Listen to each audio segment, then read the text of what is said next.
Queridos irmãos, a paz do Senhor Jesus, estamos começando mais um programa Escola Bíblica Dominical. Obrigado por sua audiência. Desejamos a você que Deus continue lhe abençoando. Você que nos assiste através do canal 14 em Recife, região metropolitana, e pelas repetidoras em todo o estado de Pernambuco. Também pelo canal no YouTube, Rede Brasil Oficial, e pelo Spotify da Rede Brasil. Aproveite este momento de início de programa e compartilhe nossa programação com seus amigos e familiares. Hoje estudaremos a 8ª lição com o título A Disciplina na Igreja. E para comentar esta lição, contamos com a presença do pastor Isaac Silva, ele que é o coordenador de todo o departamento de família e também o segundo secretário de nossa igreja aqui no estado de Pernambuco. Pai do Senhor, pastor, é um prazer tê-lo aqui novamente. Pai do Senhor, pastor Nadi Jackson, Pai do Senhor, os demais companheiros aqui da mesa, pastor Valdemir Farias, evangelista Alessandro, e Pai do Senhor aos nossos queridos telespectadores, né? Também conosco está o pastor Valdemir Farias, né? Pastor Valdemir Farias já foi pastor em diversas igrejas, já foi missionário, hoje está ajudando o nosso pastor ali no Templo Central, em atividades afins, né, pastor? E algumas outras mais. Queremos também agradecer essa oportunidade, né, ao nosso pastor, por nos escalar para estarmos aqui. Saudar também o nosso pastor Isaac Silva, o evangelista Alessandro. É sempre uma alegria estar participando desse programa. Amém, pastor. E o evangelista Alessandro, né, companheiro de todas as horas. Amém. Pai do Senhor, irmão Alessandro. A paz do Senhor, pastor Nadi Jackson. Aproveito também para cumprimentar o pastor Isaac Silva e o pastor Valdemir Farias. Nesta lição, estudaremos sobre a prática da disciplina na igreja.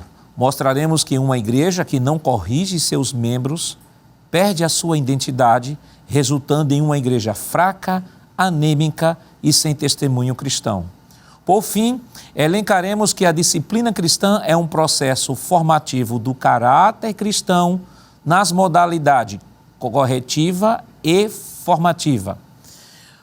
Pastor Isaac, o senhor poderia ler, por favor, o textuário desta semana? Sim, com muito prazer. O textuário encontra-se na carta aos Hebreus, no capítulo 12 e verso 5, e diz o seguinte: E já vos esquecestes da exortação que argumenta convosco como filhos. Filho meu, não desprezes a correção do Senhor e não desmaies quando por ele fores repreendido. Pastor Farias, o senhor poderia, por favor, ler a verdade prática desta semana? Pois não, pastor. A verdade prática diz: a disciplina cristã é uma doutrina bíblica necessária, pois permite ao crente refletir o caráter de Cristo. Evangelista Alessandro, quais os objetivos da lição desta semana? Pois não, pastor. Primeiro é mostrar a necessidade de disciplina na igreja. Em segundo lugar, destacar que a disciplina tem como propósito preservar a honra cristã e repelir a prática do pecado. E terceiro e último, apresentar as diferentes formas de disciplina elencadas na Bíblia. A leitura bíblica em classe para a lição de hoje está em Hebreus, no capítulo 12, versículos 5 ao 13. Acompanhe conosco. E já vos esquecestes da exortação que argumenta convosco como filhos. Filho meu, não desprezes a correção do Senhor, e não desmaieis quando, por ele, fores repreendido. Porque o Senhor corrige o que ama e açoita a qualquer que recebe por filho. Se suportais a correção, Deus vos trata como filhos. Porque filho há a quem o pai não corrija? Mas, se estais sem disciplina, da qual todos são feitos participantes, sois então bastardos e não filhos. Além do que, tivemos nossos pais, segundo a carne, para nos corrigirem, e nós os reverenciamos. Não nos sujeitaremos muito mais ao Pai dos Espíritos para vivermos? Porque aqueles, na verdade, por um pouco de tempo, nos corrigiam como bem lhes parecia, mas este, para nosso proveito, para sermos participantes da sua santidade. E, na verdade, toda correção, ao presente, não parece ser de gozo, senão de tristeza, mas depois produz um fruto pacífico de justiça nos exercitados por ela. Portanto, tornai a levantar as mãos cansadas e os joelhos desconjuntados, e fazei veredas direitas para os vossos pés, para que o que manqueja se não desvie inteiramente, antes seja sarado. Queridos irmãos, estamos iniciando o seu programa Escola Bíblica Dominical, esta semana estudando a 8ª lição, que tem como título A Disciplina na Igreja. Semana passada nós estivemos estudando a lição 7, que teve como título O Ministério da Igreja. E naquela lição nós pudemos aprender sobre o ministério sacerdotal de todos os crentes, universal, de todos os crentes. Pudemos aprender ali sobre o ministério, sobre dons ministeriais, dons assistenciais, dons espirituais. E por fim, nós pudemos refletir a importância, a compreensão de se fazer esta separação do crente como um sacerdote, como um sacerdócio. Todos os crentes são sacerdotes no sentido geral, porque todos os crentes oram, todos os crentes cantam, todos os crentes adoram. E sacerdote no sentido mais específico, que está ligado à liderança da igreja. A lição de hoje é uma lição muito importante, vai falar sobre a disciplina na igreja, e tanto a lição passada, a lição 7, como a lição hoje, estão reforçando o conceito de que a igreja, além de ser um organismo, também a igreja é uma organização. Então, pastor Isaac, nós estamos estudando esta semana a disciplina na igreja. Este assunto é um assunto biblicamente pacífico, não há polêmica nenhuma, só existe polêmica, só se faz polêmica neste assunto quem de fato não quer se submeter às Escrituras, não quer se submeter à palavra.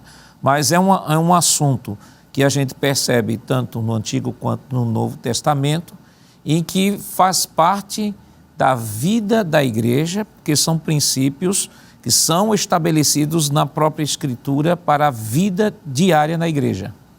Com certeza, a disciplina ela é imprescindível para a saúde do organismo chamado igreja, não é? Assim como o bom funcionamento, ou seja, para o bom funcionamento dos órgãos do corpo, é preciso que haja também disciplina, não é? Porque essa palavra ela é muito ampla.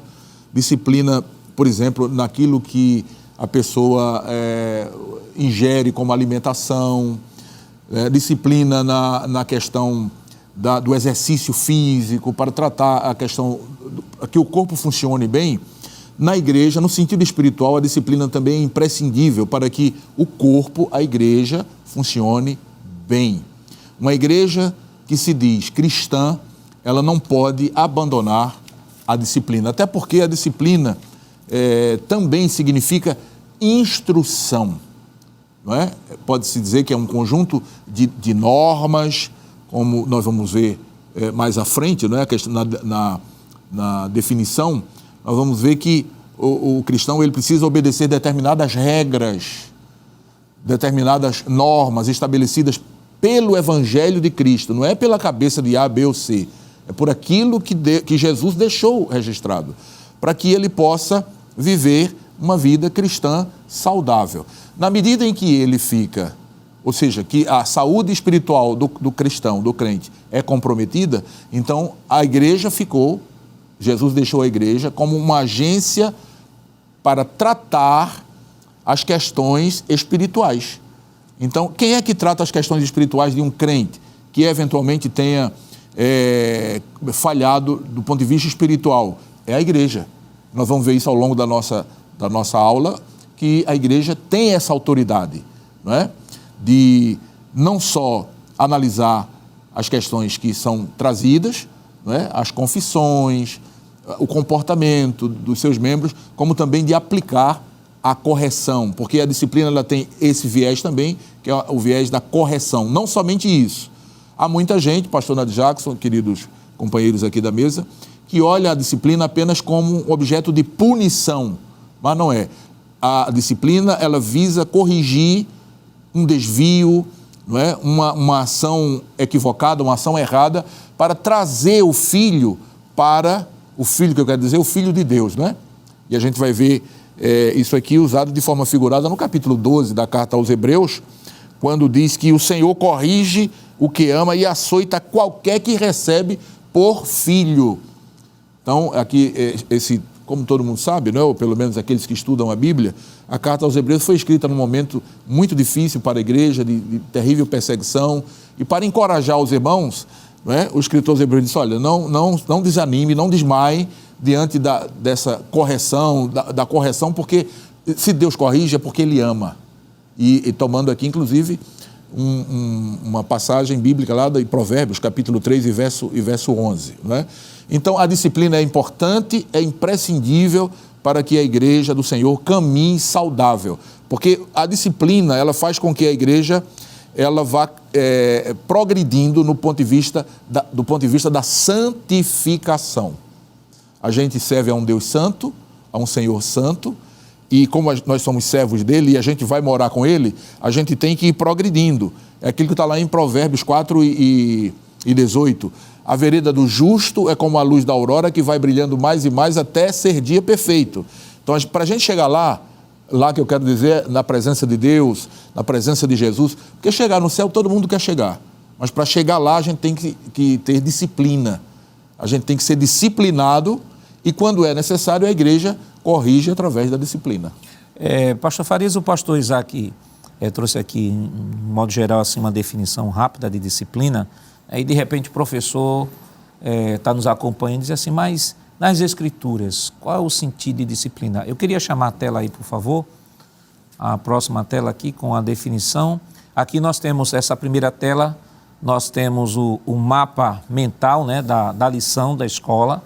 A nossa lição desta semana está dividida em 3 tópicos. Aí nós temos a necessidade da disciplina bíblica, segundo o propósito da disciplina bíblica e as formas de disciplina bíblica. Eita, quase que não sai. A necessidade da disciplina bíblica, nós temos aí, Deus é santo, a igreja é santa. O propósito é manter a honra, frear o comportamento pecaminoso e não tolerar o pecado. E as formas de disciplina, correção, restauração e exclusão. Pronto. Tendo dito isso, vamos para a nossa definição, a definição da palavra disciplina. Eu queria que o senhor pudesse ler, né, e trazer rapidamente aí o conceito de disciplina. A definição, né? No Antigo Testamento, o termo hebraico para disciplina é mussar, que significa correção, advertência, castigo. Está em Deuteronômio 11:2, Provérbios 5:12, 15 e 10. Já no Novo Testamento, a palavra disciplina é a tradução dos termos gregos didascalia, ensino, né, orientação, está em Mateus 28 e 20, e paraclesis, que é exortação, 1 Timóteo 4 e 13. E paideia, que é educação. Algumas vezes esse verbo é também empregado com o sentido de punir, castigar, Hebreus 12, 4 a 11, e também utilizado para se referir à instrução de crianças. Então, essa é a definição, né, que nós temos de exegética, né, de disciplina. E ela tem realmente esse sentido. A disciplina, diferentemente do que algumas pessoas interpretam, né, como o pastor até citou no início, ela não tem o propósito de destruir, ela não tem o propósito de matar, ela não tem o propósito de ferir. A disciplina tem o propósito principal de educar, de regenerar, de trazer de volta, né? Esse é o sentido, né? Trazer de volta. O apóstolo Paulo, falando aos Gálatas, né? Explicando a respeito do plano de Deus em Cristo, a graça e a lei, ele vai centralizar todo o ensino do capítulo 3 em Cristo. E depois ele tinha muito essa característica, o apóstolo Paulo, né? Ele fazia uma pergunta retórica, né? Aí ele faz uma pergunta lá no capítulo 3, assim, então por que foi dada a lei? E ele mesmo responde. Ele diz, a lei foi dada por causa das transgressões. Então, lei aqui tem o sentido de educação. A lei tinha os princípios que deveriam ser seguidos e tinha as consequências da desobediência. Então, sempre que Deus entrega uma disciplina, entrega um parâmetro, ele entrega com o propósito de reestruturação, de construção, de edificação. Então, a disciplina, ela sempre na Bíblia vai ter esse propósito, ainda que pode parecer dura, pode parecer cruel em algum sentido, mas é esse o propósito da correção e da disciplina na Bíblia. O que eu acho interessante, evangelista Alessandro, é que nessa definição, né, como o pastor Isaac e o pastor Farias trouxeram, gera comumente as pessoas falam de disciplina, aí lembram logo de castigo, de punição, é sempre uma definição negativa, né? A palavra tem sempre essa conotação negativa. Só que analisando aqui pela definição, pelo quadro de definições aqui que trouxemos aqui, interessante é que a disciplina ela é ensino, a disciplina ela é exortação, e é interessante essa palavra exortação, pelo termo grego aí aplicado, paráclesis, é a ideia de alguém que está ao lado, andando com a pessoa, né? Que é uma coisa tremenda. E também o termo educação. Então nós temos aí a disciplina. A disciplina, além da definição que se traz no sentido de punir e castigar, mas ela tem um sentido de ensino, ela tem um sentido de exortação, e ela tem um sentido de educação. Ou seja, nós temos aí das 4 definições, você tem 3 definições positivas e só essa punição no sentido negativo, entre aspas, porque é uma punição que gera educação, que gera exortação e que promove o ensino. Perfeito, pastor Nadi Jackson. Eu diria que a disciplina, ela é um retrato. Isso parece paradoxal para algumas pessoas, mas a verdade é essa. Ela é um retrato do amor que alguém tem por outro quando aplica a disciplina.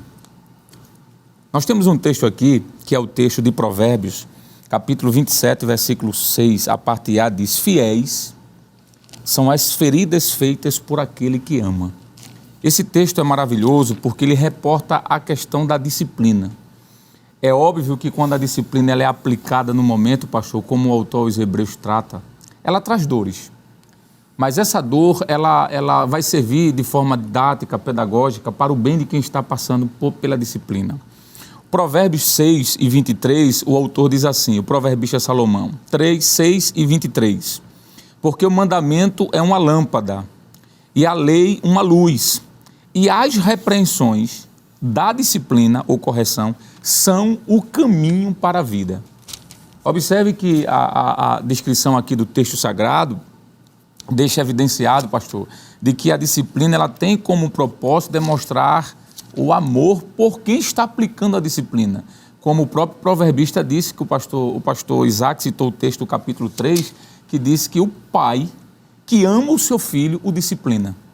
Observe que a disciplina ela está ligada sempre à prática do amor, como está escrito, por exemplo, um texto bastante elucidativo, que é Provérbios 12, 1. O que ama a correção, ama o conhecimento, mas o que aborrece a repreensão é um bruto. Observe. Eu costumo dizer, pastores, que Deus foi o primeiro a disciplinar alguém. Quando na queda do homem, Deus chamou o casal que havia corrompido, que havia pecado e o disciplina. Mas a disciplina que Deus aplica ali é uma disciplina amorosa. Deus diz, olha, qual foi a disciplina? Vocês vão sair do Éden. Vocês estavam no melhor lugar, mas vocês vão sair desse lugar. Isso é um tipo de disciplina. É quando alguém precisa sair de onde estava para outro lugar. Mas o interessante é que Deus não disciplinou colocando num quarto escuro e fechou a porta. A expressão que o senhor citou aqui, que é paraclesis, que o senhor disse está ao lado, né? De paráclito, não é? Alguém que está ao lado. Deus não fechou a porta do homem e deixou ele lá num quarto escuro. Deus disse, olha, da mulher virá o que pisará a cabeça da serpente. É como se Deus estivesse dizendo, vocês vão voltar ao Éden, porque chegará o momento escatológico em que o homem voltará ao Éden, depois que passa por essa disciplina. Mas durante o percurso, há a promessa de que viria pisar a cabeça da serpente. Então eu entendo que o próprio Deus é um bom ilustrador, é uma boa ilustração, quero dizer, é uma boa explicação, para quando a disciplina é aplicada. Será que Deus, quando tirou do Éden, o casal, ele não o amava? Obviamente que não. havia o amor. Tanto é que em João 3,16 ele diz, porque Deus amou o mundo, e o mundo ali é a humanidade, de tal maneira que deu o seu Filho unigênito, para que todo aquele que nele crê não pereça, mas tenha a vida eterna. E essa vida eterna é a recondução ao paraíso com Deus. Então, eu acredito, pastor, que a melhor forma de entender a disciplina é retirar de um lugar de conforto para um lugar de pensamento, de raciocínio, refletir, pensar. Imagine, dentro do Éden, fora do Éden. Mas depois esse pai, ele abraça novamente o filho. Então eu entendo, pastor, como o senhor falou, que disciplina, eu acho que foi o pastor Valdemir Farias, não é para matar, não é para destruir, mas é preciso que haja correção, e quem aplica, aplica com toda certeza, pastor, porque ama. Porque se não amasse, o texto lá de Provérbios, me foge à memória agora, diz assim que aquele que retém a vara, né? Até uma expressão que não se usa mais hoje, a correção do seu filho não ama, vai fazer com que ele vá à perdição. Então a disciplina é um sinônimo, sim, pastor, de amor e de cuidado para com aquele que falhou. Você ia falar, pastor? Jó 5,17 diz, feliz o homem a quem Deus corrige. Então a correção que produz felicidade, né? Exatamente. Vamos para a próxima tela. A próxima tela, a outra tela, nós temos a necessidade da disciplina bíblica. Deus é santo, a igreja é santa, e quando a igreja não disciplina. Vamos agora para a próxima tela, a necessidade da disciplina bíblica. Pastor, aqui nós fizemos uma citação do livro do próprio autor, né, O Corpo de Cristo, do pastor José Gonçalves, que ele diz assim, quando não há prática da disciplina, o testemunho cristão da igreja é enfraquecido. É preciso, portanto, buscar o caminho bíblico para que a disciplina não desapareça da vida da igreja.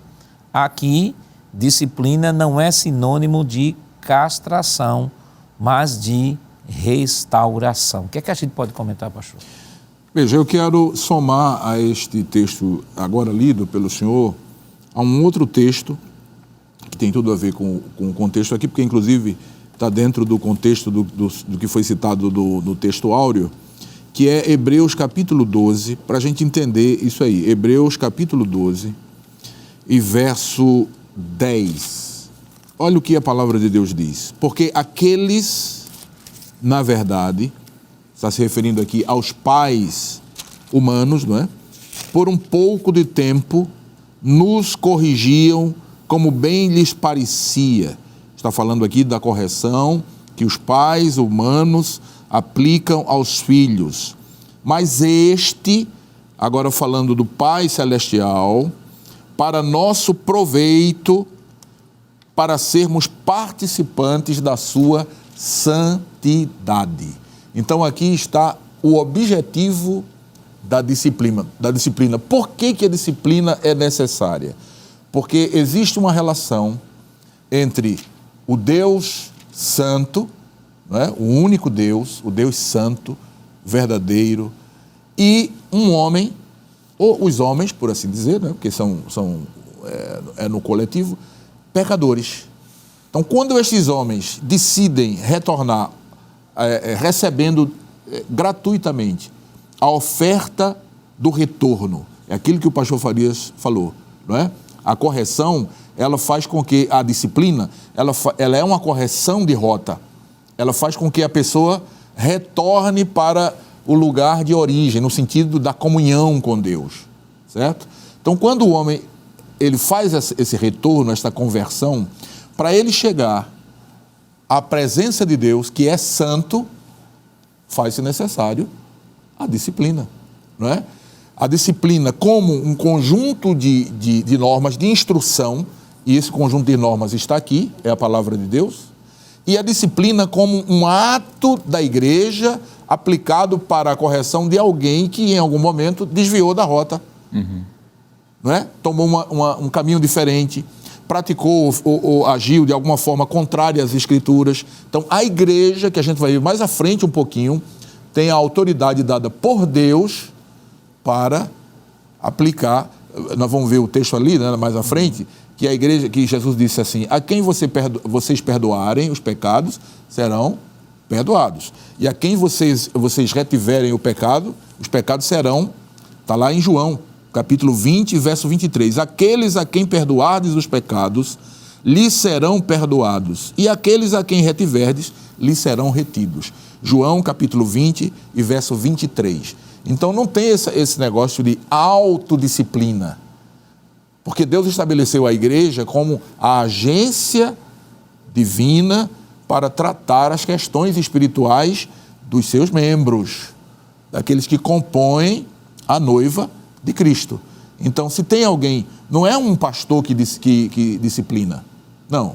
O pastor encaminha o membro da igreja que está precisando de uma correção, de uma disciplina, para a igreja. Quem faz a disciplina, quem faz a correção, quem aplica a correção é a igreja. Porque foi a igreja que recebeu, como já li aqui, não é? Em João capítulo 20, essa autoridade de julgar, de proceder, e a gente vai ver mais na frente como é que isso se desdobra. Primeiro vai ao irmão, depois leva alguém consigo, depois quando o irmão não quer acordo, ele está entrando num caminho diferente, um caminho errado, e não quer acordo, aí traz ele à igreja, onde a igreja vai tratar. E outra coisa, não é tratar por vingança. Quando a igreja aplica, pastores, disciplina, uma suspensão, por exemplo, de comunhão, não é? A alguém, não é porque a igreja não ama essa pessoa. Na nossa igreja, todo culto administrativo, toda assembleia onde são tratados esses assuntos, né, que são assembleias, são cultos assim internos, só dos membros da igreja, depois que é lida a relação dos irmãos que vão passar pelo processo da suspensão da comunhão, o que é que o nosso pastor faz? Levanta a igreja, irmãos, vamos orar por esses nossos irmãos que infelizmente não vigiaram e tomaram um caminho diferente e precisam ser tratados à luz da palavra de Deus. Porque, preste bem atenção numa coisa, quando você fica doente, quando a gente fica doente, a gente vai para o médico, não é isso? E quando chega lá no médico, o médico vai analisar a nossa situação, vai fazer o diagnóstico, e depois do diagnóstico, o que é que ele vai fazer? Ele vai aplicar o remédio certo para curar aquela enfermidade. Às vezes o remédio é amargo, mas não é porque o remédio é amargo que a gente vai deixar de tomar. Se a gente quer ficar curado daquele mal, a gente vai tomar bezetacil, se for o caso, se for prescrito a bezetacil, vai tomar Fernegan, que é uma injeção terrível, que eu tomei uma vez e me lembro dela até hoje. Toda vez que eu falo nela eu sinto dor, mas eu precisava tomar aquele remédio. No sentido espiritual, o pastor, ele é o médico da alma.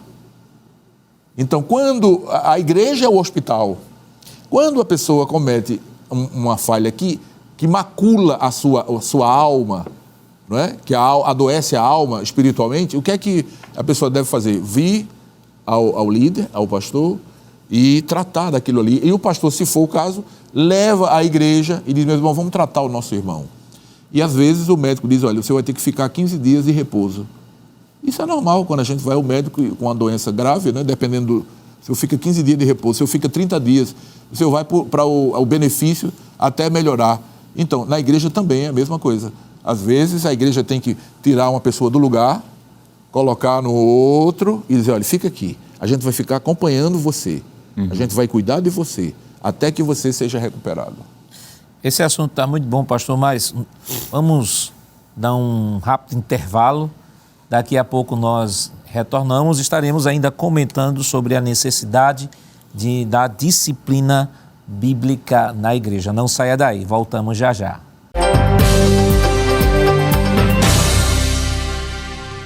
Queridos irmãos, estamos de volta em seu programa Escola Bíblica Dominical, esta semana estudando a 8ª lição, que tem como título a disciplina na igreja. No bloco anterior, nós trouxemos aqui a definição de disciplina, falamos sobre a necessidade da disciplina e ainda estamos comentando o primeiro tópico de nossa lição, que tem como título a necessidade da disciplina. E nós falamos, pastor, sobre a necessidade da disciplina, citamos aqui, fizemos a citação do livro do pastor Josué Gonçalves, o senhor comentou. Eu queria chamar a próxima tela que vai falar sobre exemplos de disciplina no Antigo Testamento. Nós já comentamos primeiro subtópico, Deus é santo, falamos sobre a igreja é santa, e no segundo subtópico, o autor da lição, ele diz assim, Deus é santo e a igreja também deve ser de santos porque eu sou santo. 1 Pedro 1,16, ele diz, ao formar seu povo, tanto na antiga como na nova aliança, o desejo do Senhor é que ele fosse um povo separado. E aí nós pegamos, pastor, esse parágrafo aqui, e já que ele está falando que tanto na antiga aliança como na nova aliança, o desejo do Senhor é que seu povo fosse separado, então trouxemos aqui para enriquecer ainda mais a aula do professor que acompanha o programa Escola Bíblica Dominical, né? Trazer mais informações. E temos aqui, pastor, exemplos de disciplina no Antigo Testamento. O texto lá em cima, Provérbios 12:1, né? O que ama a correção ou disciplina, ama o conhecimento, mas o que aborrece a repreensão é um bruto. Eu queria, por favor, pastor, que o senhor pudesse ler aí e comentar um pouco sobre a disciplina no Antigo Testamento. Certo. A primeira ideia de disciplina está em Números 5, do 1 ao 4. Em Deuteronômio aparece 9 vezes a prescrição disciplinar. Tirarás o mal do meio de ti. Deuteronômio 13:5, 17:7, 19:19. O sacerdote tinha autoridade de disciplinar os desobedientes. Deuteronômio 17:8 a 13. E na lei existe um complexo sistema de punições. Levítico 25:23, Deuteronômio 4:36, Êxodo 20 e 20. Né? Então, o que nós encontramos no Antigo Testamento, pastor, é Deus amando o seu povo e, claro, com interesse e intenção de que seu povo fosse um povo santo, porque Deus precisava estar no meio do seu povo, era necessário que o povo aprendesse um modo de vida diferente, aprendesse práticas que, conforme nós estudamos o livro do Êxodo, fossem diferentes das nações do mundo, ou seja, daquelas nações onde eles estavam entrando na Terra Prometida. Então, todas as definições, os parâmetros que são estabelecidos na lei para o povo de Deus, tinha esse propósito: agradar a Deus, primeiro, porque algumas exigências e algumas punições eram dadas porque feriam a santidade de Deus. Segundo, para que o povo tivesse um testemunho de vida diferente das nações que estavam ao redor delas. E terceiro, para que esse método disciplinar, né, fizesse com que o povo temesse a Deus, que o povo tivesse um sentimento porque todos nós entendemos que a disciplina também funciona como um mecanismo, né, de prevenção. Então, se eu sei que há uma disciplina por determinada circunstância, eu temo. E a Bíblia ensina também a gente a temer. Então, existia no meio do povo de Israel, porque em alguns casos a punição chegava ao ponto de morte. Se praticasse tal coisa, seria... Né? Então, isso freava. Né? A lei tem esse objetivo também de prevenir o mal lá na frente, que aconteça o mal. Né? Então, a disciplina sempre tem um propósito de Deus, de trazer o seu povo para perto de si, para purificar, para santificar o seu povo e ele estar mais perto de Deus. Vamos para a próxima tela. Evangelista Alessandro, agora exemplos de disciplina no Novo Testamento. Você poderia ler e comentar, por favor? Pois não, pastor. Diz o seguinte: a igreja primitiva praticava a disciplina. A igreja de hoje não está dispensada desta obrigação. Divisões, heresias, imoralidades e etc. são mencionadas como causa para a disciplina na igreja. E aí tem uma sequência de textos que certamente vão enriquecer aquelas pessoas que estão assistindo o programa, pastor, e podem até de repente printar essa parte da tela. E nós podemos comentar rapidamente, assim como foi feito no Antigo Testamento, esposado pelo pastor Valdemir Farias, que eu acho que um grande exemplo de disciplina é o próprio povo de Israel, né? Deus não destruiu Israel, mas permitiu com que Israel fosse para o cativeiro, para purgar seus pecados e fazê-lo refletir do erro que havia cometido, né? Sem falar de personagens específicos como a própria Miriam, por exemplo. Mas falando do Novo Testamento, pastor, nós temos alguns exemplos no Novo Testamento de pessoas que precisaram ser disciplinadas e que, eu vou pegar aqui no bom sentido, pastor, um gancho na sua fala, quando o senhor disse que tinha disciplinas que às vezes era necessário ou foi executado, inclusive até com a pena máxima, que foi a execução. é porque eu entendo, pastor, que existe níveis de disciplina, não é? Quando nós olhamos, por exemplo, para o Antigo Testamento, nós vamos encontrar o próprio apóstolo Paulo dizendo que teve um membro da igreja de Corinto que ele advertiu por tantas vezes e não teve como resolver, que o apóstolo Paulo chega a dizer o seguinte, que entregou-o a Satanás. É uma expressão muito forte, muito contundente, não é? É claro que o apóstolo não desistiu daquela pessoa, mas o que dá a entender é que essa pessoa deve ter sido disciplinada e redisciplinada, se é que existe essa expressão, não é? O próprio apóstolo, no capítulo 16, Paulo, 16 de Romanos, versículo 17, se referindo a algumas pessoas que certamente estavam sendo punidas, ou melhor, corrigidas, né? Não vou usar esse nome punição, mas que certamente estavam reincidindo no erro, o apóstolo Paulo disse, olha, desviai-vos deles. Paulo manda se desviar daquela pessoa que estava, de alguma forma, causando ali algum tipo de dissensão e de heresia.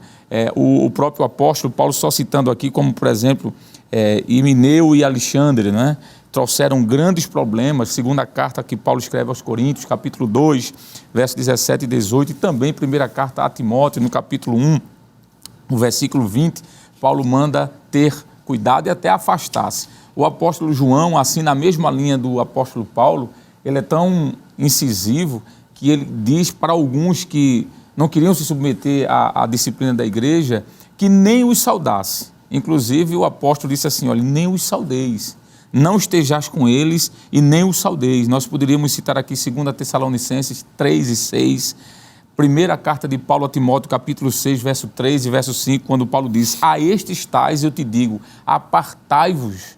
Isso é um tipo de disciplina, porque alguém, pastor, que dentro do seio da igreja está cometendo dissensões, heresias, querelas, e é corrigido, mas ele não retorna, ele não muda, porque já que foi dito que a disciplina tem por objetivo a correção, nesse caso, além da disciplina, tem que ter, entre aspas, o afastamento desse. Isso é bíblico. Tito, capítulo 3, versículo 10, Paulo diz, se aos tais eu te digo, evita-o. Veja a que nível chegou no Novo Testamento, não é? 2 Tessalonicenses 3 e 14, Paulo diz assim, ó, não vos mistureis com eles. Observe, pastor, que existem questões de disciplina que a pessoa reconhece o erro, se inclina, não é isso, pastor? E melhora, assim como o filho, não é? Mas existem os que são irresolutos, não sei se essa palavra está correta, no momento agora na mente foi a que veio, não é? 1 Coríntios 5 e 5, Paulo disse assim, ele deve ser entregue, como eu já falei, observe a expressão, ao próprio Satanás, ou seja, a igreja tentou corrigir, ensinou, então é aquilo que o pastor Valdemir Farias falou, há casos no Antigo Testamento que chegou ao ponto máximo, no Novo também, não é? Claro que no Novo não há a ideia de apedrejamento, como no Antigo, que era um tipo de punição, o próprio Deus puniu pessoas com a morte, como por exemplo Acã, não é? Se eu não me engano, abre-se a terra, não é? e ele é sucumbido. Mas no Novo Testamento nós temos sim, pastor. E para finalizar, nós temos aqui como citar, por exemplo, até no livro de Apocalipse. E aqui eu quero concluir, pastor, essa fala. Apocalipse, capítulo 2, verso 14 e o verso 15 diz, mas umas poucas, capítulo 2 de Apocalipse, isso, versículo 14 e o 15.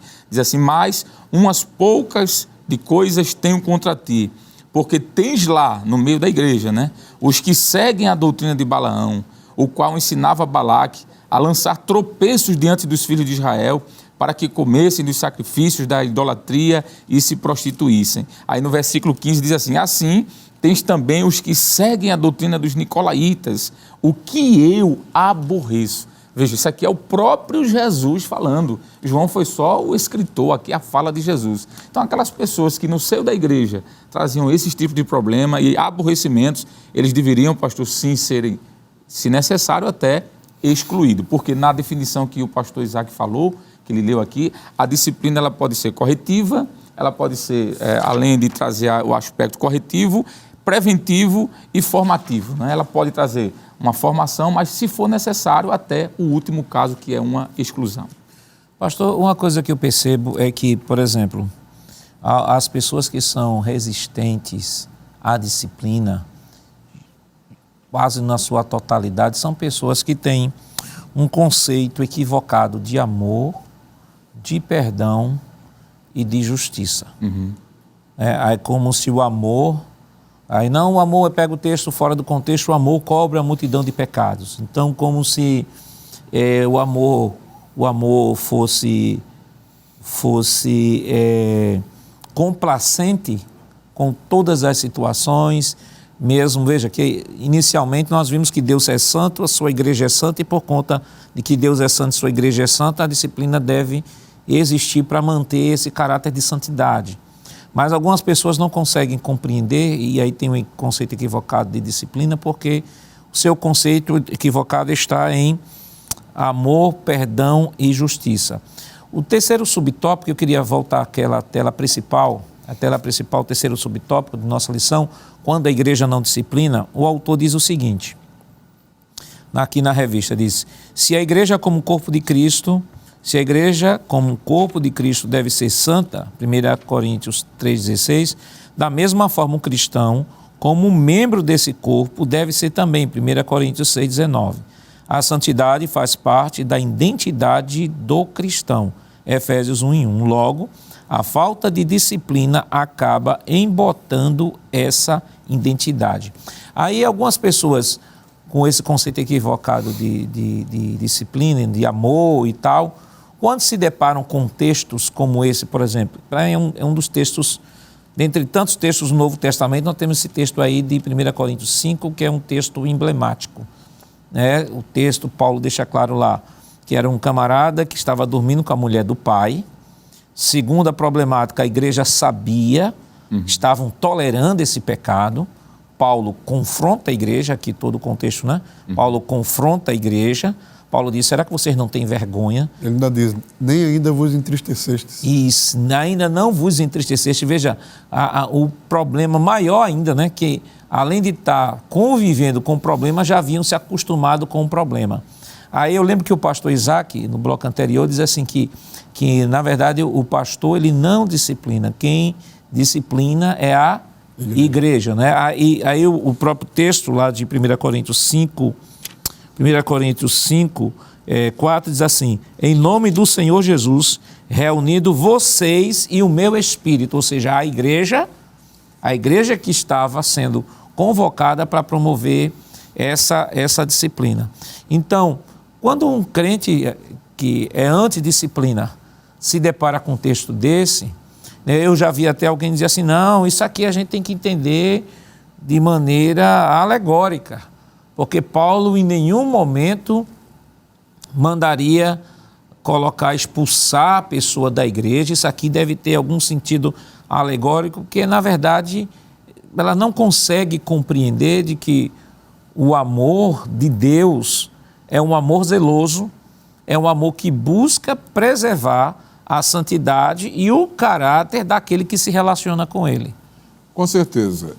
Quando a gente fala de disciplina aplicada na igreja com vistas, o retorno de alguém que se desviou por suas atitudes, por seus atos, a gente não vai esquecer de duas palavrinhas. Uma é aquilo que o próprio autor diz no tópico que o senhor citou, que é identidade. O cristão, ele tem uma identidade. E essa identidade tem a ver com santidade. Então, a identidade do cristão é algo que é levado em conta quando o assunto é aplicar a disciplina. Essa identidade do cristão está relacionada com outra palavrinha não menos importante, que é a filiação. O crente em Jesus, ele é filho de Deus. Então veja o compromisso do crente, né? Isso está lá em Hebreus 12:7, que diz: se suportais a correção, Deus vos trata como filhos. Então, quando Deus está corrigindo alguém, seja o próprio Deus corrigindo, porque Deus faz isso, inclusive o evangelista Alessandro falou da punição de Deus, do tratamento de Deus lá no Antigo Testamento, até com punição de morte, não é? Mas no Novo Testamento, no capítulo 4 e 5 de Atos, a gente tem também Deus punindo um casal Isso já no Novo Testamento, já no período da graça, não é? Na dispensação da graça. Morreu Ananias e depois morreu Safira, sua esposa, porque decidiram mentir, decidiram burlar, não é? A igreja. E Pedro disse, olha, você não está mentindo para mim, vocês estão mentindo para o Espírito Santo, não é para a liderança, não é para o pastor da igreja. E eles foram fulminados. Então, repare, a disciplina, ela tem a ver com a identidade do cristão, que está ligado à filiação, certo? Agora, essa questão do amor, bem frisada aqui pelo pastor Nadir Jackson, a gente tem que ir lá para Romanos, capítulo 11 e verso 22. Veja o que Paulo diz ali. Considera, pois, a bondade e a severidade de Deus, para com os que caíram, severidade, mas para contigo a benignidade de Deus. Aí ele diz, se permaneceres na sua benignidade, de outra maneira também tu serás cortado. Veja, Deus é amor? É. Deus cuida dos seus, cuida da forma mais amável possível. Ninguém tem mais amor do que Deus, porque Ele é amor, não é? Mas quando chega o momento de usar a severidade, está aqui. E a severidade é para quem, pastor? Para os que caíram. Para os que caíram e não... Veja, os que caíram e não reconhecem a sua queda, e não se arrependem, e não se voltam pedindo, não é, perdão. Porque se a pessoa caiu, se a pessoa reconhece a sua queda, se arrepende e volta pedindo perdão, esse Deus de misericórdia, que é Pai, lembra a filiação? Ele é filho e Deus é pai, vai certamente perdoá-lo.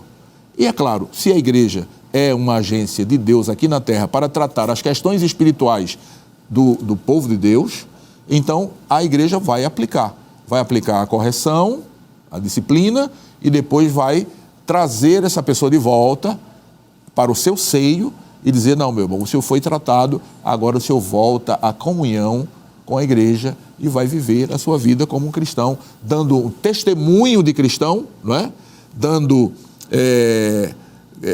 Ou seja, vivendo a sua identidade de cristão e de filho de Deus.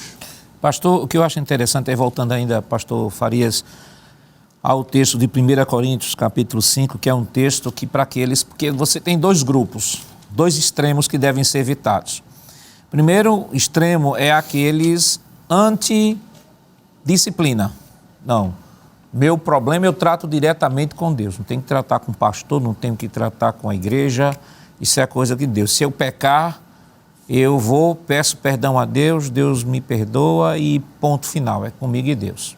Os antidisciplina. E por outro lado, tem aqueles também que reconhecem, eu pequei, mas veja só, meu tipo de pecado na igreja, ele seria tratado da seguinte forma, eu seria afastado 3 meses, iria ser afastado da ceia do Senhor, não ia participar da ceia. Então o que é que eu faço? Eu me autodisciplino. Senhor, eu reconheço, me autodisciplino e não participo dos trabalhos durante 3 meses. Depois de 3 meses, ele volta, não diz nem ao pastor, nem nada, é autodisciplina. E aí o que é que acontece?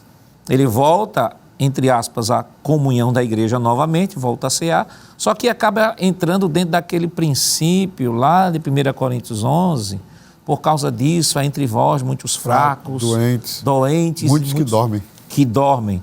Né? Então, assim como a ceia é uma bênção para aqueles que estão em plena comunhão, para aqueles que estão vivendo, de repente, uma vida desregada e no pecado, e não confessa, não se submete, não se disciplina, essa participação na ceia passa a ter um efeito contrário, né, pastor? Ou não? Sem dúvida, porque, assim, essa autodisciplina, né, que geralmente a gente observa em algumas pessoas, ela, na verdade, não é disciplina. Ela é um autoconvencimento, é diferente. Não é um processo disciplinar, é um autoconvencimento.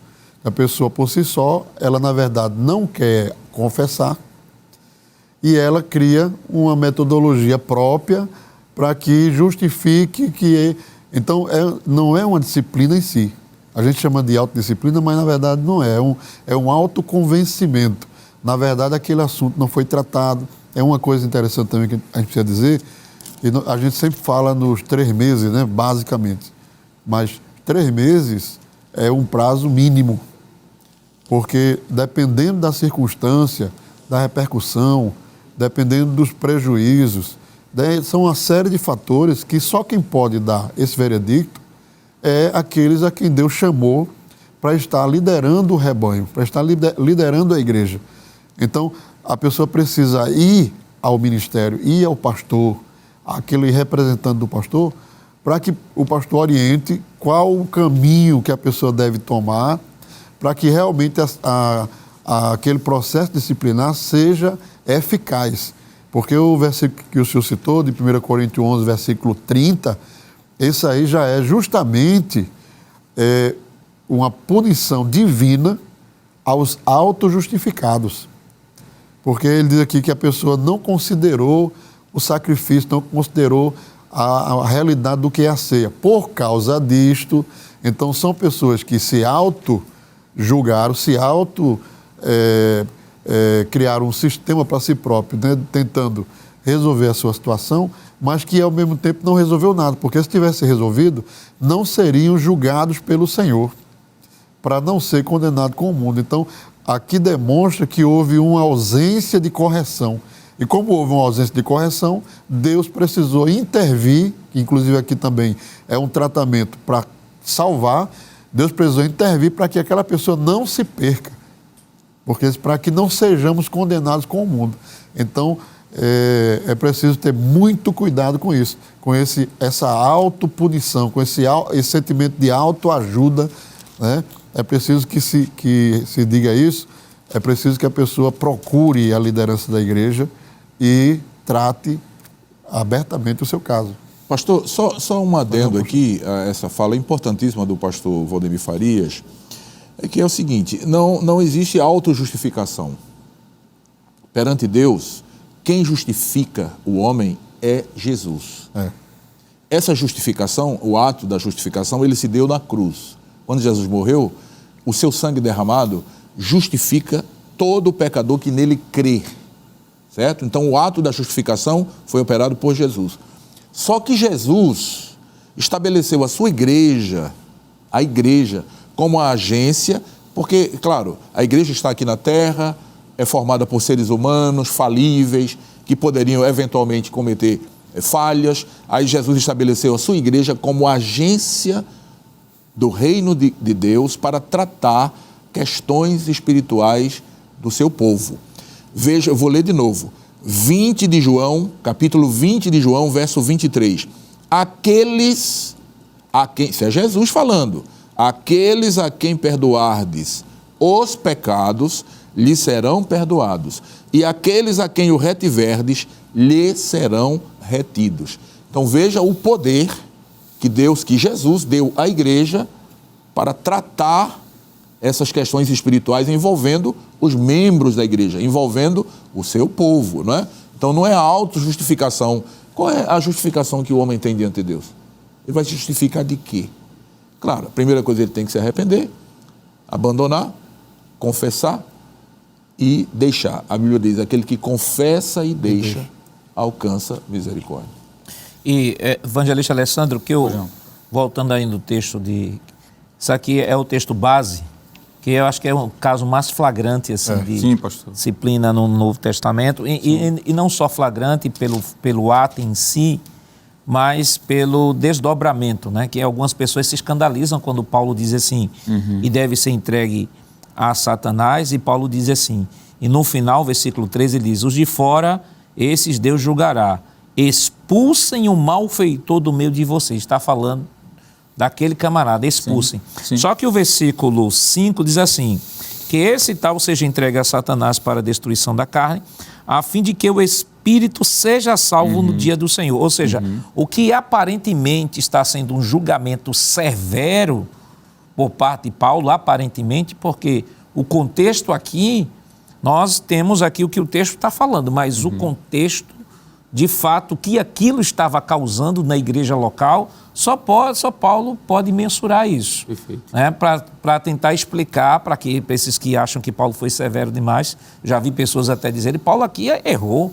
Como é que Paulo trata um membro desse jeito e tal? Disse, então, meu irmão, o senhor está questionando a autoridade escriturística, você está questionando a autoridade paulina, você está, além disso, eu disse a ele, além disso, há um outro problema, é que você está falando por Paulo de uma situação que Paulo conhecia melhor do que qualquer pessoa. Sim. Que estava em loco, ele estava lidando com a igreja. Sim. Então, observe, o texto, a fim de que o Espírito seja salvo no dia do Senhor, mostra que o objetivo é a finalidade desta atitude de Paulo, foi justamente não só preservar a igreja, porque a igreja ela tem um testemunho de fé a dar diante da comunidade, né? Com toda certeza. Paulo diz assim, isso que está acontecendo entre vocês, nem entre os ímpios se nomeia, quer dizer, os ímpios também já estavam sabendo do que estava acontecendo na igreja. Então a igreja tem um testemunho a dar diante da comunidade, mas o objetivo maior, Paulo deixa claro assim,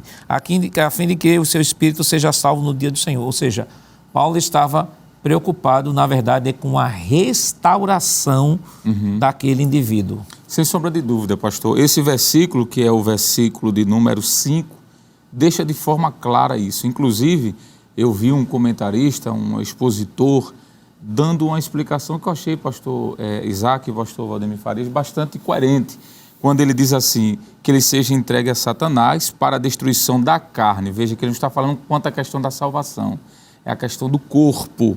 Mas ele conclui dizendo, para que o seu espírito seja salvo. E o comentarista disse o seguinte, era como se Paulo estivesse dizendo assim, que ele não tenha mais a bênção da igreja no sentido de sofrer na carne, algum tipo de punição, algum tipo de enfermidade, algum tipo de dor, para que através disso ele reconheça o seu erro e busque perdão, porque diz, para que seu espírito seja salvo. Eu achei bastante coerente.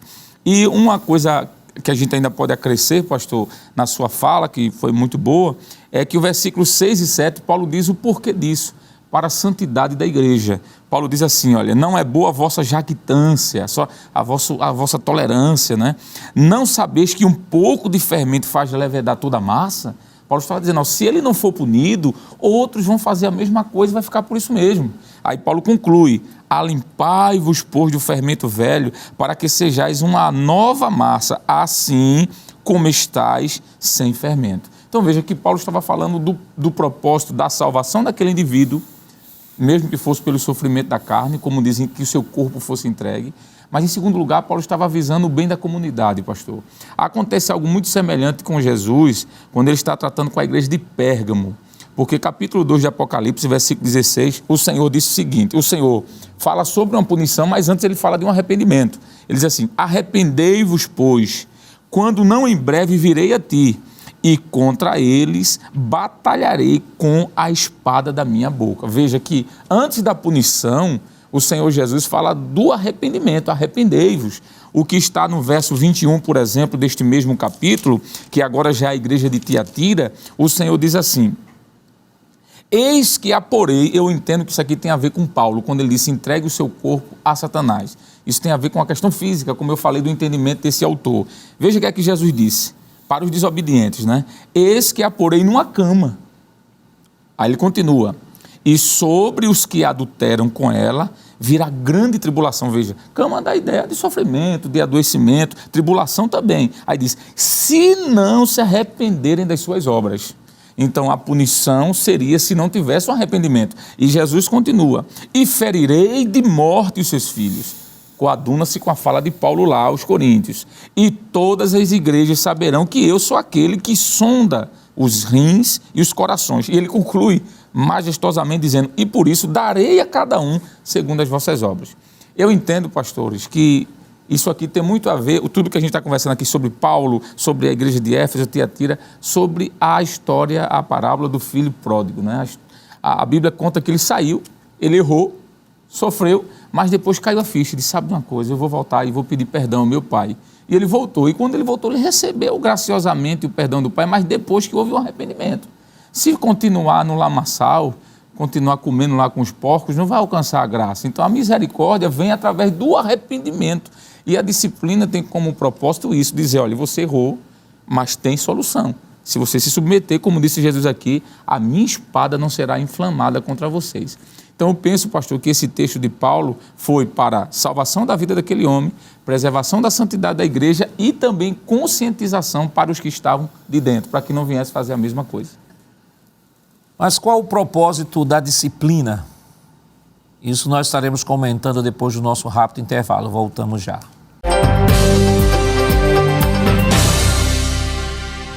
Queridos irmãos, estamos de volta para o último bloco do seu programa Escola Bíblica Dominical. Esta semana estudando a 8ª lição, que tem como título A Disciplina na Igreja. E no bloco anterior nós comentamos sobre a necessidade da disciplina bíblica, trabalhamos aqui diversos textos mostrando a disciplina no Antigo Testamento, no Novo Testamento, comentamos alguns casos de disciplina no Novo Testamento, mostramos aqui de que há duas visões que precisam ser evitadas, a visão daqueles que tentam se autodisciplinar ou a visão daqueles que acham que não há necessidade de disciplina, o pecado deve confessar diretamente a Cristo. Então, nós vamos para agora o segundo tópico de nossa lição, o propósito da disciplina na igreja. Manter a honra de Cristo, frear o comportamento pecaminoso e não tolerar a prática do pecado. Pastor Isaac, voltando ainda àquela temática de que algumas pessoas têm um conceito equivocado sobre amor e passam a entender de que a igreja ela precisa tolerar tudo que é tipo de pecado, né? Inclusive, em decorrência desta visão, hoje se tem as chamadas igrejas inclusivas, né? Inclusivas entre aspas, né? Que é a igreja que procura, de alguma forma, cristianizar aquilo que a própria Escritura já condena no seu cerne, né? Porque a Bíblia fala que Deus é santo, a igreja é santa, quem define o que é pecado não são as leis humanas, quem define o que é pecado é a própria Escritura, o próprio Deus que criou é o Deus que estabelece leis. Então, Deus que estabelece leis é o Deus santo, é um Deus que estabelece princípios e seus princípios são santos e são princípios imutáveis, independentemente da época em que nós vivamos. Então, quando nós falamos sobre o propósito da disciplina bíblica, se bem que de alguma forma a gente acabou já entrando em um ou outro tema, mas entre outros nós temos manter a honra de Cristo, frear o comportamento pecaminoso e não tolerar a prática do pecado. O que é que a gente pode comentar sobre isso? Bom, considerando que o Evangelho de Cristo, quando eu digo Evangelho de Cristo, eu me refiro apenas aos 4 livros biográficos que contam a história de Cristo, não é? Mas eu me refiro a todo o conjunto de doutrina, de ensinamento de Cristo, tanto encontrado nos Evangelhos, como encontrado nas cartas paulinas e nas demais cartas do Novo Testamento. É o padrão, é o paradigma. O Evangelho de Cristo é o paradigma. Então, quando uma pessoa vem e diz, pastor, eu sou cristão, há uma expressão lá na primeira carta de João, muito interessante sobre isso. Repare, primeira carta de João, capítulo 2, verso 6. Olha o que João diz. Aquele que diz que está nele, também deve andar como ele andou. Então, o padrão, considerando que o Evangelho de Cristo é a verdade, todos os outros padrões relacionados com as questões espirituais de qualquer religião, a gente tem que partir desse pressuposto. Senão a gente não chega a lugar nenhum. Está errado. Todos os outros padrões apresentados por qualquer que seja a religião, que a gente precisa dizer isso, né? Esse negócio de passar pano no monte, não, todas as religiões, tudo bem, não. O cristianismo, ele é exclusivo no aspecto de que ele seja e de que ele é a verdade. Ou o pregador do evangelho age dessa forma, prega essa verdade, ou então ele não é pregador do evangelho. Esse negócio de que o cristianismo é mais um, como mais um? Não tem mais um. Ele é o único padrão, ele é o único paradigma quando se trata de assuntos espirituais, ou seja, quando se trata da relação do Deus com o homem, do homem com Deus. Todas as religiões, portanto, não são a verdade, são falsas. Essa é a verdade. É forte, né, o que eu estou dizendo? Mas é a verdade. E eu sou pregador da palavra de Deus, certo? Não tem compromisso com religião nenhuma, até porque cristianismo não é religião. Cristianismo é um modus vivendi.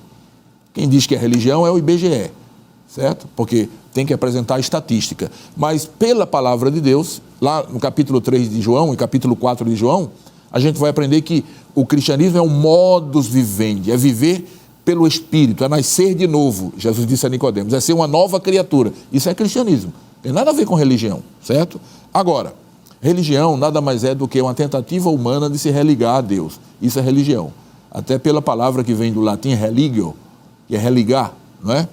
Pois bem, então, quando a gente observa assim o evangelho como o padrão, e uma pessoa vem e diz, eu sou cristão, eu sou evangélico, essa pessoa, ela tem que viver de tal forma conforme o evangelho de Cristo.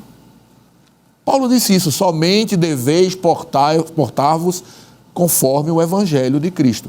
Quando essa pessoa, ela sai desse padrão, dizendo que é evangélico, ou seja, o padrão é o evangelho de Cristo, o paradigma é o evangelho de Cristo, ela está desonrando o nome de Cristo. Desonrando de que forma, pastor? Ela está sendo o motivo de blasfêmia. Alguém vai blasfemar o nome de Deus por causa do comportamento de alguém que diz que é cristão. É por isso que essa pessoa, é por isso que existe a disciplina.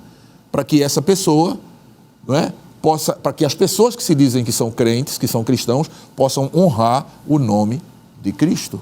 Honrar com a sua vida, honrar com a sua atitude. É por isso que Deus deu à igreja pastores, com vistas o aperfeiçoamento dos santos, não é? Pois bem, o comportamento pecaminoso, ele é algo que vai estar sempre rondando o arraial dos filhos de Deus. Outra vez linkou com a palavra filiação, não é?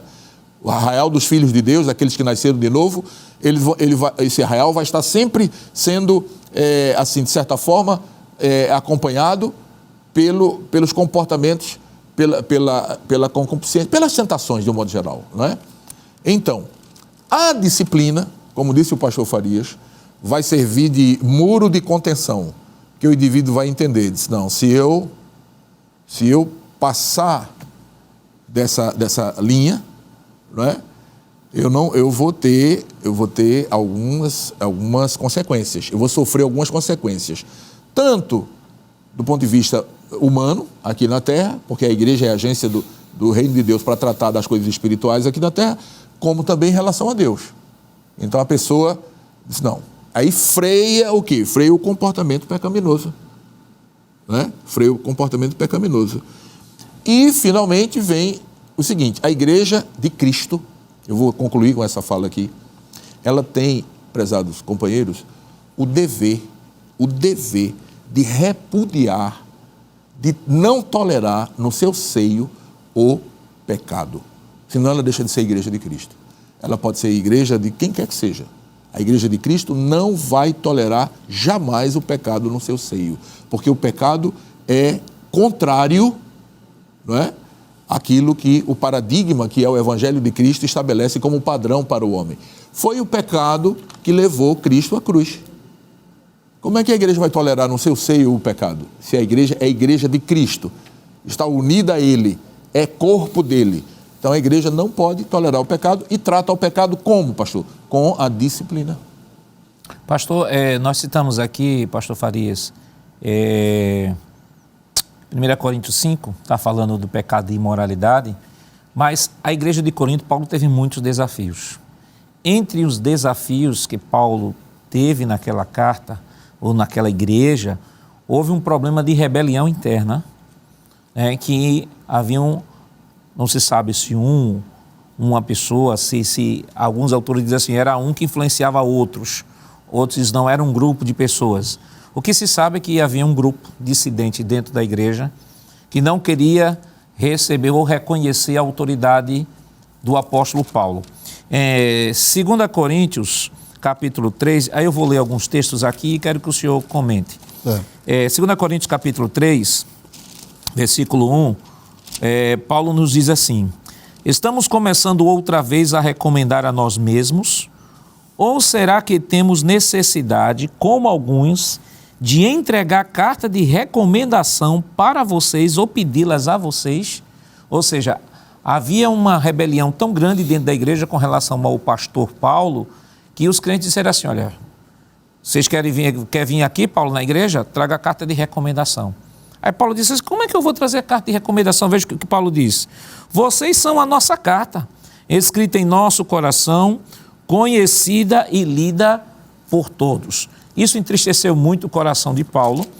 O texto aqui ainda de 2 Coríntios, capítulo 2, versículo 1, Paulo diz assim: porque decidi por mim mesmo o seguinte, não voltar a me encontrar com vocês em tristeza, porque se eu entristeço vocês, quem me alegrará senão aquele a quem tenho entristecido?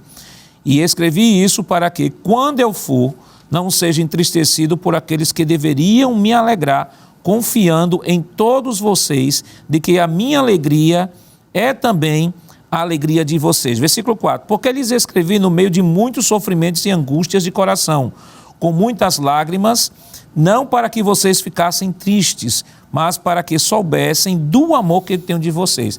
E aqui entra a chamada carta dolorosa de Paulo, né? Paulo escreve uma carta dolorosa para aqueles irmãos da igreja que estavam fazendo a rebelião no seio da igreja.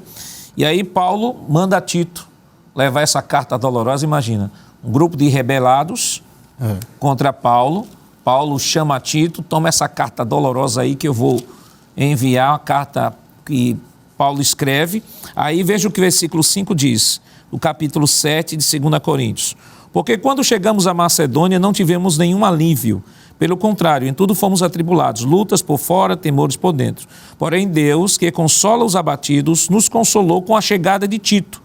E não somente com a chegada dele, mas também pelo consolo que recebeu de vocês. Ele nos falou da saudade, do pranto e do zelo que vocês têm por mim, aumentando assim a minha alegria. Aí versículo 8. Porque mesmo que eu tenha entristecido vocês com a minha carta, não me arrependo, embora já tenha me arrependido, pois vi que aquela carta os deixou triste, ainda que por breve tempo. Mas agora me alegro, não porque vocês ficaram tristes, mas porque essa tristeza os levou ao arrependimento.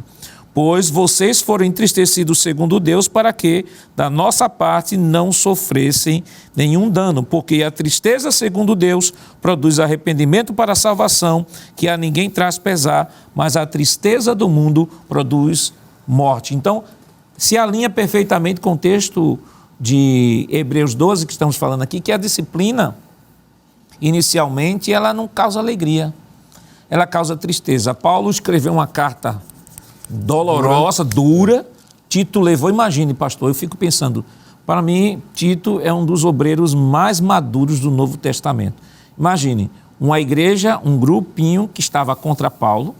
Paulo manda uma carta dolorosa por Tito para entregar àqueles a quem estavam se rebelando contra Paulo. E quando Tito volta, Paulo recebe grandes e boas notícias de que o povo havia não só se arrependido, mas havia tratado aquele que havia causado a rebelião. E Paulo ainda diz: olha, trate-o com amor, não aperte muito não, para que não dê ocasião para o diabo destruí-lo.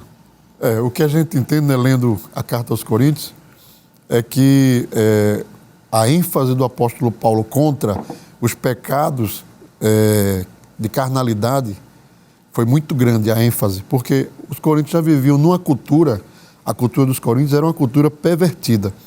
E pelo que o texto nos mostra, a primeira carta de Coríntios não foi a primeira a qual Paulo tinha escrito, porque no versículo de número 9 do capítulo 5, ele diz: já por carta vos tenho escrito. Quer dizer, houve uma carta antes dessa de 1 Coríntios, com certeza com um conteúdo também enfático em si contra isso, né?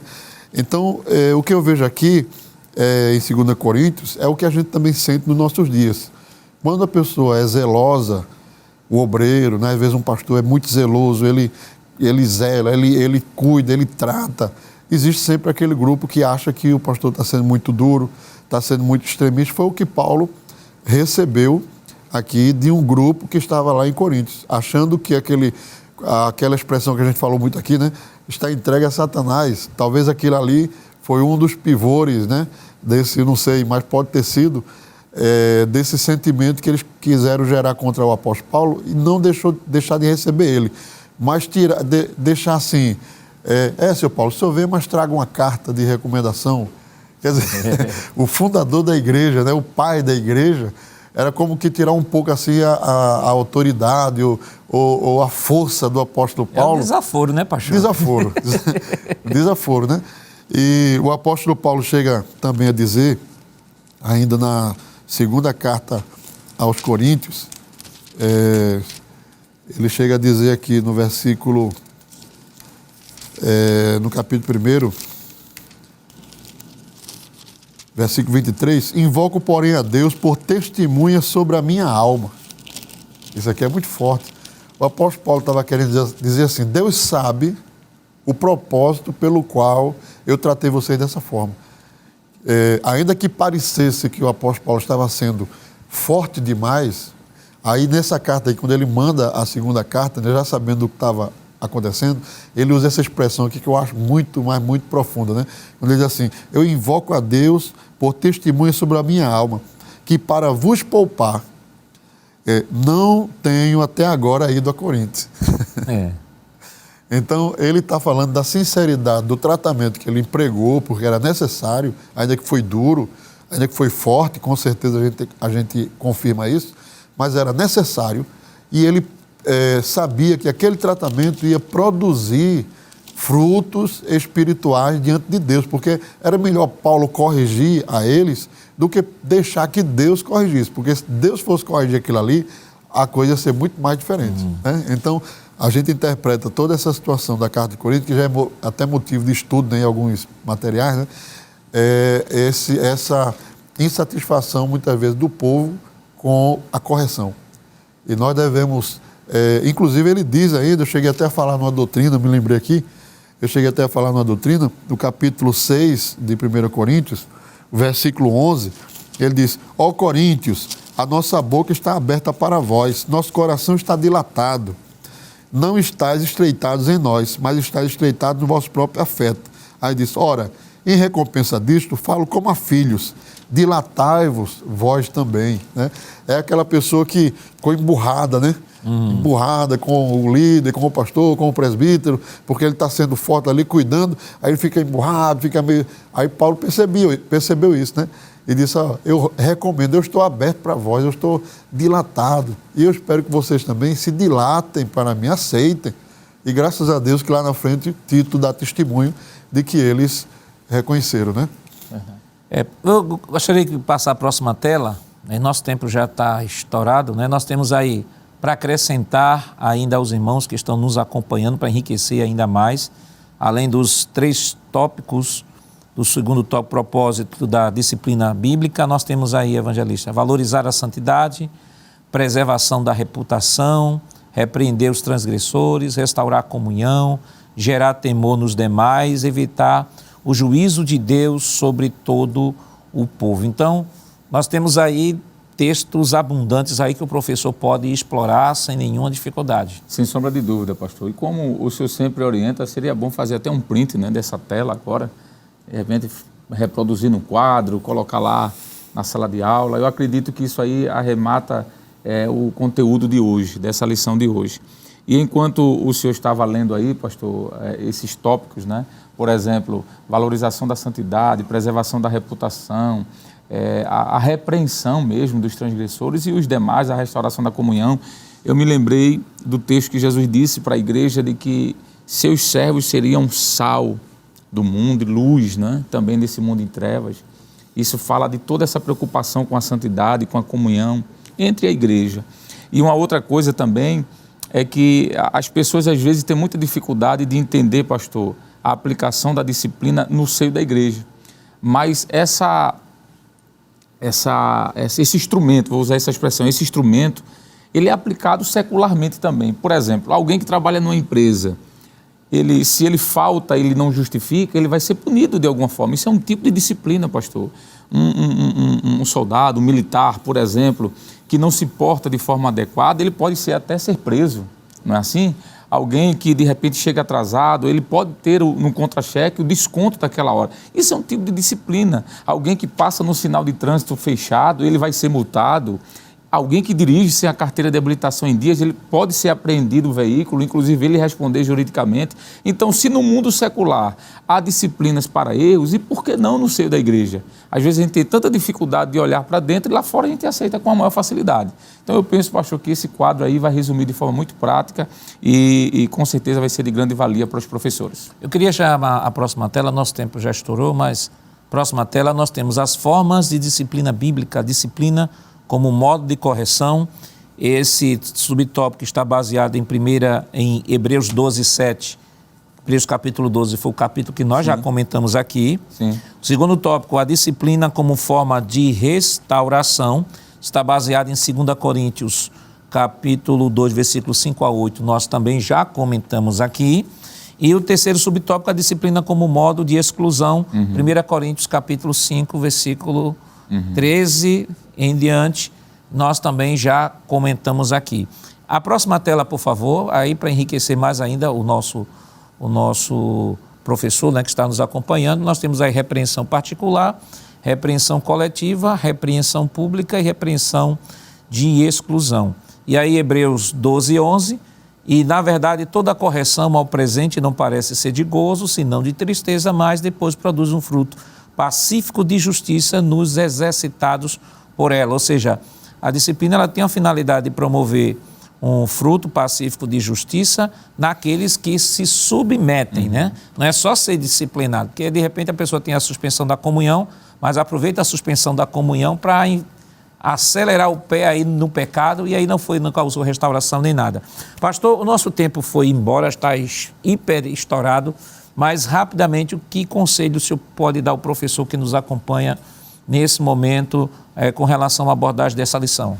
Bom, mostrar que a disciplina é algo, como já falei desde o início, imprescindível, não é, ao bom andamento da igreja, à manutenção da santidade na igreja, não é? E com a disciplina, ou seja, uma igreja bem disciplinada, crentes bem disciplinados, eles vão honrar a Deus. Se a pessoa quer honrar a Deus sendo cristão, ele precisa, além de dizer que é cristão, ele precisa viver segundo o padrão do evangelho, não é, exarado nas Escrituras, que é o evangelho de Cristo. Digo outra vez, não me refiro só à biografia de Cristo, mas a todo o conjunto de escritos, não é, paulinos, as cartas de João, de Pedro, enfim, todo o Novo Testamento a pessoa deve usar como referência, como padrão. Eu devo me comportar dessa maneira. E aí sim, essa pessoa vai estar honrando o evangelho e vai estar sendo realmente cristão. E não vai achar ruim, pastor, quando eventualmente, isso se acontecer, naturalmente, não é, precisar ser corrigido. Muito pelo contrário, vai agradecer. Vai dizer, graças a Deus que eu tenho uma igreja que cuida de mim, que quando eu precisei de correção, me corrigiu. Pastor Farias. Pastor, os professores devem ter cuidado, né, de passar com muito cuidado, com muito zelo, o aspecto central da lição, que foi um dos pontos que a gente falou aqui, que a disciplina ela tem o propósito de restaurar, né? De restaurar. Então, aquela ênfase, né, na desligamento, você está excluído, está fora, não é essa a visão que a lição quer passar. A lição quer passar de que a importância de uma correção na restauração de um crente que quer andar bem na presença de Deus, né? Então, eu acho que esse é um ponto que deve estar bem firme assim na mente do professor. E o professor tem que observar que se há, de repente, lá na sala dele, algum irmão que está passando por esse processo, é usar de misericórdia, de amor. Exatamente. Porque eu lembro que Paulo fala em Gálatas, né, que você tome cuidado como é que você vai você vai corrigir, porque você pode ser vítima dessa mesma situação, não é, evangelista? Exato, pastor. E um texto que se enquadra muito bem com isso é: aquele que está em pé, olhe para que não caia. É uma advertência. Todos nós estamos suscetíveis a falhas, devemos vigiar para não orar, para não pecar, quero dizer, não é? Mas aquele que pecou, pastor, acho que de repente é uma palavra, um momento oportuno. Se você está numa condição como essa, siga o conselho que foi dado aqui pelo pastor Isaac quando citou o texto de Provérbios 28:13, não é? Aquele que confessa e deixa alcança misericórdia. Não está perdido, há ainda possibilidade de restauração. Lembre dos ossos secos, lá a visão do profeta Ezequiel, né? O Espírito de Deus, ele vivifica, mas para isso é preciso ter perdão, como fez o filho pródigo. Caindo em si, voltou para a casa do Pai. Há restauração e Cristo é o mais interessado, e a igreja que você esteja de pé. E para sermos fiéis ao texto, Gálatas 6, 1 e 2 diz o seguinte: irmãos, se alguém for surpreendido em alguma falta, vocês que são espirituais, restaurem essa pessoa em espírito de brandura, e que cada um tenha cuidado para que não seja também tentado. Levai as cargas uns dos outros e assim cumprireis a lei de Cristo. Que Deus continue lhe abençoando em nome de Jesus. Queridos irmãos, depois de uma lição tão maravilhosa, vamos orar ao Senhor. Pastor Farias, nos dê a honra. Maravilhoso Pai Celestial, aqui estamos te agradecendo, Senhor, por tudo quanto ouvimos, recebemos. Pedimos a Tua graça, Senhor, sobre os Teus servos que vão estar na escola dominical ensinando, aqueles que vão estar também aprendendo. Tem misericórdia dos Teus filhos, Senhor, que necessitam de uma correção e precisam passar por esse processo, que esta lição seja edificadora, restauradora e renovadora. Pedimos assim no santo nome de Jesus. Chegamos ao final do programa de hoje, onde estudamos a 8ª lição com o tema A Disciplina na Igreja. Na próxima semana veremos a 9ª lição com o título O Batismo, a primeira ordenança da Igreja. O programa Escola Bíblica Dominical vai ao ar na TV toda sexta-feira às 21h30 e no sábado às 16 horas. Também está disponível no formato podcast no Spotify e em nosso canal no YouTube, Rede Brasil Oficial. Se inscreva, ative o sininho e compartilhe nossa programação. Obrigado por sua companhia e até o próximo programa. Pastor Isaac, nos dê a honra e petra a bênção. Que a graça de nosso Senhor Jesus Cristo, o amor de Deus nosso Pai, a comunhão e as consolações do Santo Espírito seja com todo o povo de Deus hoje e sempre. Amém.